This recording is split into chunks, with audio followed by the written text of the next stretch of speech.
Bu qısa cümlələrdir, sözlərdir. Gördüyünüz kimi Azərbaycan dilində tərcüməsindən bəllidir ki, gündəlik həyatımızda çox istifadə etdiyimiz sözlər, cümlələrdir. Yəni ki, əzizlərim, siz də sərbəst özünüz müəllimsiz, kurssuz rus dilində danışa bilərsiniz. Baxın, özüm müəlliməyəm, insanlara öyrədirəm.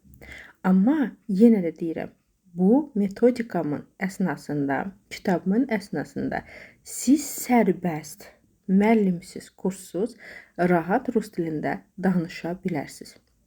Tez də öyrənə bilərsiniz, gec də öyrənə bilərsiniz. Amma mütəmadi olaraq çalışsanız 4-5 aya B1, B2 səviyyəsində rus dilində danışa bilərsiniz. Yetər ki, istəyin, əldə edin və başlayın. Bu günə kimi hər dəfə özünüzü aldatmısınız, hər dəfə özünüzə söz vermişsiniz, nəsə mane olub.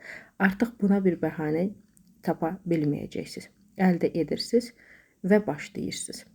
İstəyin, çalışın. Çünki zamanə elə bir zamanədir ki, xarici dillər çox və çox lazımdır. Və unutmayın, rus dili təkcə Rusiyada lazım deyil. O qədər ölkələri var ki, araşdırın, özünüz şahid olacaqsınız.